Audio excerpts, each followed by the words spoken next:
And I'm Dad. And we are at the Houston Museum of Natural Science.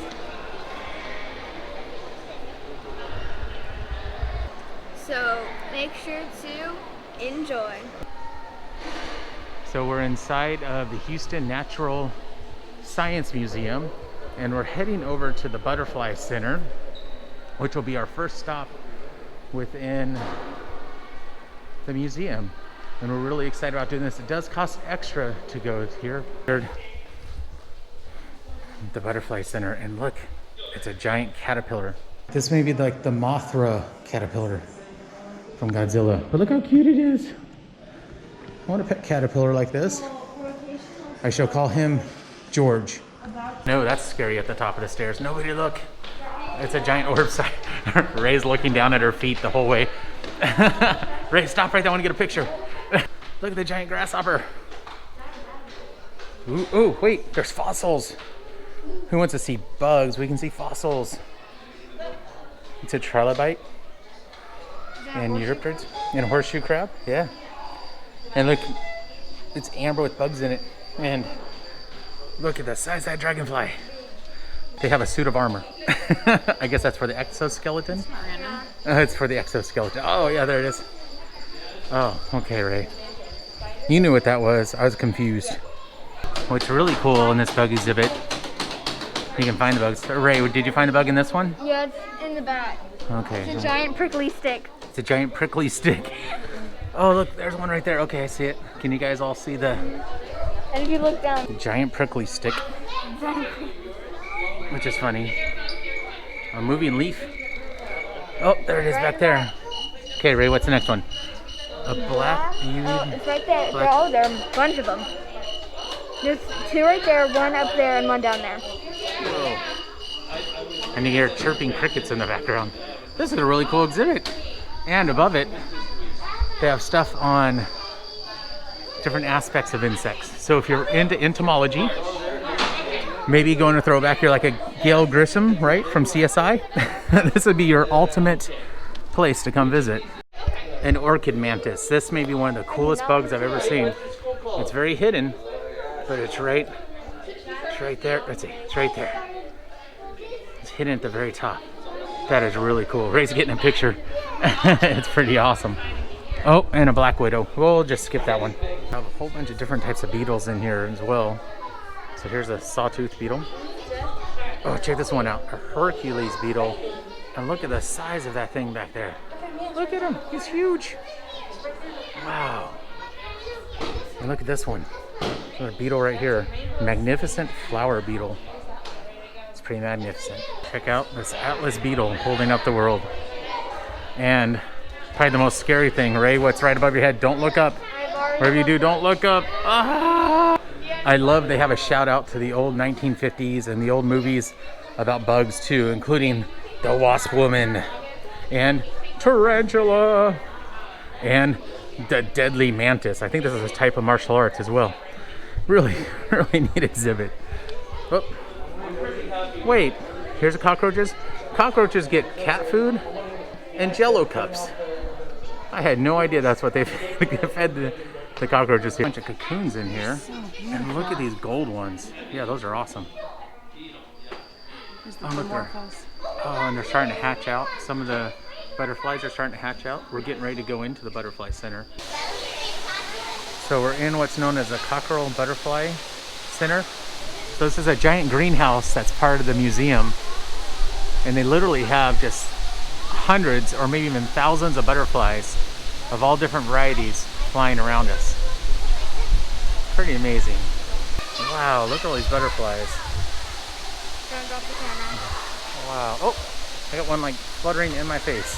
There are like three now that almost hit me in the face. They are just everywhere.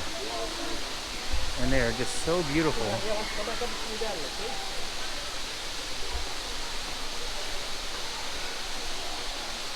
Like being in this little amazing jungle paradise. And I don't know if it's picking up, but there are literally hundreds of butterflies just fluttering all over the place on these treetops and everywhere else. Just hanging out. Wow. There's so many butterflies. Try to get you guys up close and personal. Sitting on these little, must be like syrup water spots and eating off of them. This is an owl mimic, which is really neat to see. It looks like they have little eyeballs at the bottom. Gotta watch my head. I almost bumped right into this little one hanging down over the path. Gonna find. There's so many butterflies here. I cannot believe it. Right here. Look at this. Wow. Look at how cool that is. Oh, that's amazing.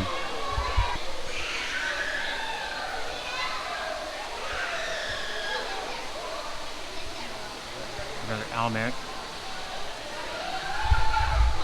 Simply amazing. Ray found a tortoise in here, and it's super cute. What should we name the tortoise, Ray? Bob. Bob. Tortoise, you have been dubbed Bob. You're Bob the tortoise. And the butterflies that are really neat in here, but it's also the flowers from these beautiful blooming orchids that are in here to, I don't know what these ones are, but there's other little plants in here too. I have no idea what these are again, but it's just neat seeing all the foliage in here. Or check out these flowers. What is going on there? Wow, that's pretty cool. All right, let's go find, I think I lost Ray in all this. It's a jungle in here after all. I just have to stand in spots and turn around, and so is Ray. Ray's actually got my phone filming probably just as much footage on my phone as we are on this GoPro today, because there's just so much to see in here, and it's so amazing. Your senses really are overwhelmed in a good way. And then you actually come down from the main part where you see all the butterflies, and you actually walk down these steps. And when you walk down these steps, you end up down in this little grotto, which I'll take you guys through to see the grotto. So you end up down in this beautiful pool area, and it's like you're in a cave system, and there's still butterflies above you, and we're exiting the grotto in this cave. Ooh. And going into the next section. Get through the main part of the Butterfly Museum. They have other exhibits too when you start exiting out, including stuff on being a beekeeper. They have a couple other types of butterflies you can look at. They have, ooh, mosquitoes. So Ray, does any of this look nutritious to you? Look, we can have some crickets or caterpillars. Or what else? We got a whole bunch of stuff. Oh, look, you can cook a tarantula. I hope they don't do that. I feel bad for that tarantula. Ew, and a scorpion in a bottle. That's scary. All right, ready to roll? The Hall of Paleontology. About this hall is they actually march through geologic time. So we start in the Precambrian, billions of years ago, and we work our way through geologic time, and we can see how fossils have changed and life has changed through time. It's really a unique way to set up an exhibit like this. Look at that thing. What is that? We shall name you... I named it Mr. Durpin. Mr. Durpenstein. It's a weird thing. It looks like a bubble. Actual fossils in the screens. They actually have replicas of what some of these things would have looked like as models hanging above our heads. And there's that's a Eurypterid, and this side is some kind of bentonite or some kind of squid creature with a long hard shell. A fossil version of that thing that's sitting up here in the air. So there's the feature up there, and I come down here and you can see what they would look like. And this is a polished slab. You can see their cones, and they would have little squids sitting out the front of them. I was just informed. What did you do, Ray? I caught one of these in Animal Crossing. You caught a coelacanth in Animal Crossing. That's pretty neat. They actually thought these were extinct, and they caught one off the coast, I think it was Madagascar, and they realized, hey, these things aren't extinct. They only had them in the fossil record up until that time. So here's a fossilized version of a coelacanth that Ray was saying she caught in Animal Crossing, and we saw the model of. These would be panzer sharks, or as Ray calls them, demon manatees. For those of you who've seen some of our earlier videos, we went and visited some dinosaur trackways, and here's some reptile trackways. You can see where they're walking right through there. That's really cool. And right next to it is an unnamed species, it says. Ooh, look at that guy. Yeah, look at that. So this is a piece of driftwood that a bunch of these sea lilies or crinoids attached to. Wow, the preservation on that's amazing. The Triassic. So now in the Triassic, we're starting to get into when we're going to the time of the dinosaurs, the earliest time of the dinosaurs. There's a whole bunch of petrified wood here. And if you guys remember from our last video, we actually went to Petrified Forest National Park. And these are examples of petrified wood. In fact, some of them are from the Chinle Formation, which is exactly what we were visiting when we went to Petrified Forest National Park. I always thought this was one of the most interesting fossils I've ever seen. You see these little trackways. And you follow these trackways, follow these trackways, follow these trackways, follow these trackways. And you see the trackways, and then you can see where the horseshoe crab died. So you can actually see its last moments before it was fossilized. I always thought that was really cool. One of the things I really like about trackways is that you can, it's not just recording a body fossil like this one, but it's actually recording their actual movement through time. One of the museum folks here, volunteers, just pointed out to us that this crocodile, she asked, do you know how this crocodile died? And I was like, I don't know, maybe he choked on something. And she said, no, you can actually see where there's a bite mark out of it. So something bit it right through here, and you can see where the vertebrae is offset. So something actually bit it and killed this alligator, and then it was preserved. This is an ichthyosaur. It's near and dear to my heart. It's the state fossil of Nevada, as well as they're like dolphin. They're reptilian dolphins. What's fascinating about this fossil of this ichthyosaur is that it actually has a little baby inside of it, and you can see the little baby in there. So when it died, it was pregnant. The Jurassic hosts my favorite dinosaur of all time, and he's right here. Big Al, the Allosaurus. The Allosaurus is by far my favorite dinosaur. It's an Allosaurus, I'm so excited. In time, the Allosauruses, Allosaurus were around. You also had Stegosaurus, was during that same period of time. So they've actually posed these two. So here's a Stegosaurus with its tail, with its spikes over there, ready to battle the Allosaurus across the way. That is really cool.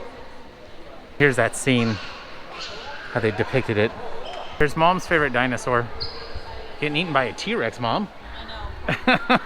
It's an ankylosaur. I don't know if I can squeeze through. This there, you can go see this ankylosaur from another angle, being attacked by a T-Rex. That's Mom's favorite dinosaur. All right, Ray, what's your favorite dinosaur? It's that one, the Brachiosaurus. Or is it the Diplodocus? It's the Brachiosaurus, Diplodocus, just the ones with the long necks. The long necks and the whip tails. And it's gigantic. Here's a T-Rex about to fight a Triceratops. And what's really neat about this Triceratops fossil, or this area of the museum where they have this Triceratops, is they actually have dinosaur skin impressions here.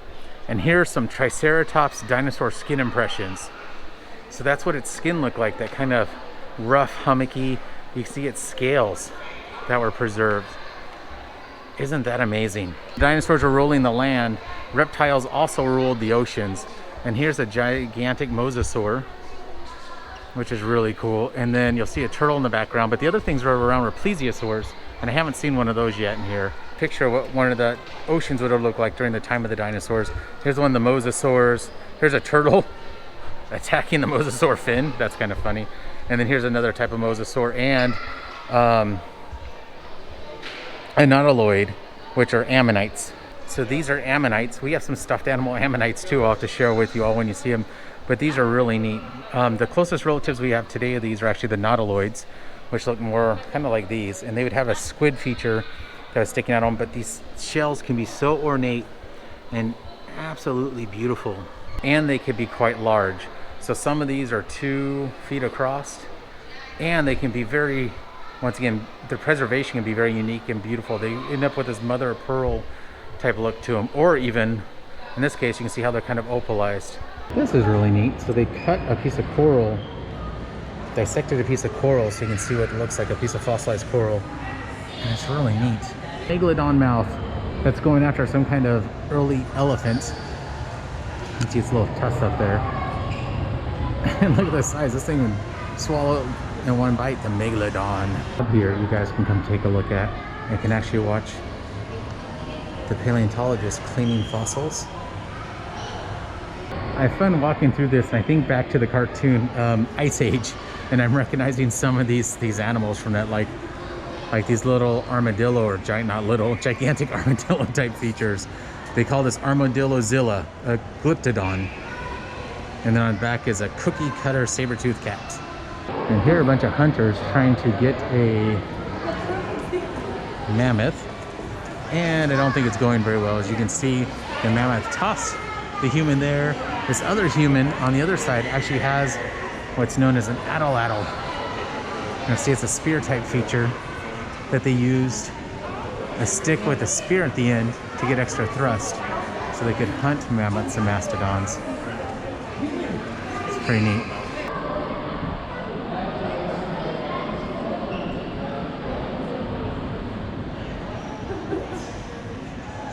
So the Houston Museum of Natural Science is broken into 5 different levels. They have a basement level that has classrooms and things going on. They have the main level with a bunch of exhibits, including the Hall of Paleontology.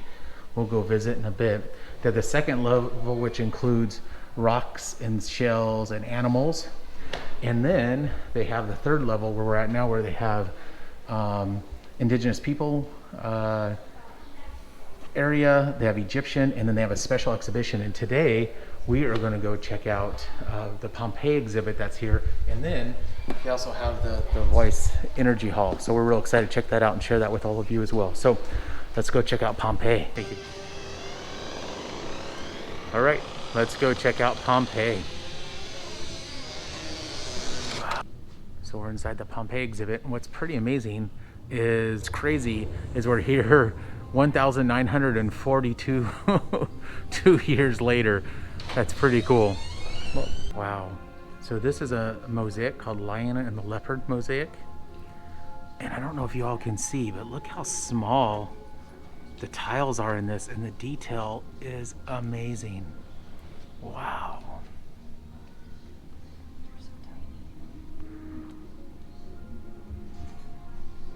I love this quote, and I think this is very true. If you have a garden and a library, you have everything you need. So the lighting's not great in this area, but they have a number of artifacts from what would have been inside the house, and specifically on dining. There is some of their houseware. Look, they have glassware and little glass bowls. Do you think they ate cereal in the morning, or some version of cereal? And look, those tumblers look like something you can get at Target. Pretty amazing. One of their nice things they have here is they have little screens that have descriptions and some artwork showing what the archaeologists thought about some of the areas. Like, here's a section that was the old market area and the recreation of it in digital format, which is pretty cool. Because of its location next to the volcano, although they said that the Romans at the time didn't have a word in Latin for volcano, so they didn't realize what they were living next to. But because they lived next to the volcano, farming agriculture was very rich because of the volcanic soil. And so these are some of their agricultural tools that they used: a shovel, and here's a rake, and then measuring devices and an old axe head.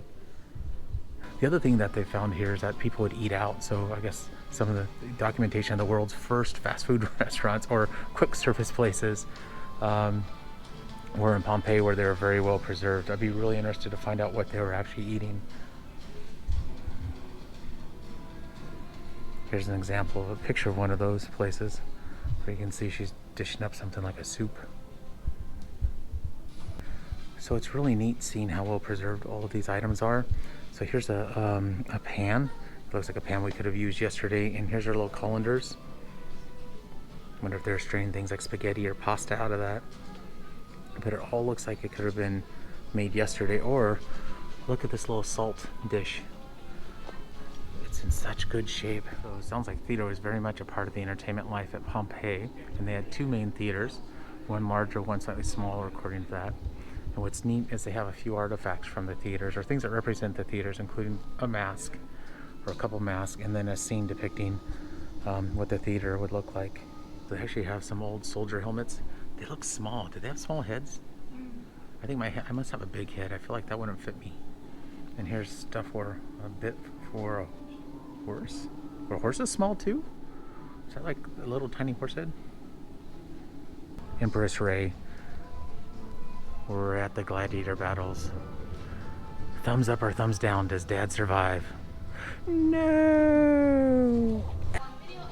Some bigger than life-size statues from Pompeii.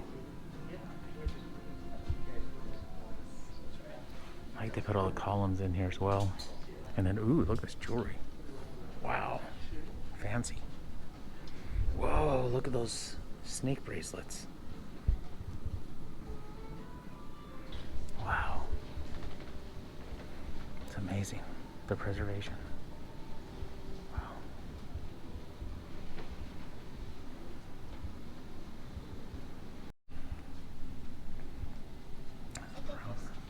Wow. Exiting the Pompeii exhibit. That was really cool. You have any thoughts on it, Ray, on the Pompeii exhibit? It's cool. It's pretty cool. Anything neat, unusual, favorite section? I don't know, the people. The people, yeah, it's kind of, and I didn't want to record the people out of respect for the cast, but we did record the first part of going into that room. Yeah, I think my favorite place was the Pompeii exhibit. It was really cool to see all that and super fascinating. And so, yeah, that's about it. But it was all great, and so they always shift out what's in that hallway where the Pompeii is. And so like every month or so they'll change it and it'll be something new. So I always love seeing what's there. Yeah, and I can't remember what they said. Well, I don't remember what the next exhibit was. I saw it, but now I can't remember. But Pompeii was cool. Do you remember? I think it was about a person. It was an Egypt thing. It was the Egypt thing? Okay, so that would be Ramses, cool to come. I think that's what it is, yeah. Yes. There we go, Ramses. And so it'll be good to come back. Thank you, Mom. Behind the camera, doing the filming. I enjoyed the dinosaurs, of course. That's my favorite part. So the dinosaurs were amazing. The dinosaur hall is always amazing. It's always there. But they continue to add to it. So I thought that was really neat. So with that being said, thank you for joining us. And Make sure to subscribe to our channel and like this video. And once you subscribe, press the bell for notifications so you know when we upload a new video. And most of all, enjoy.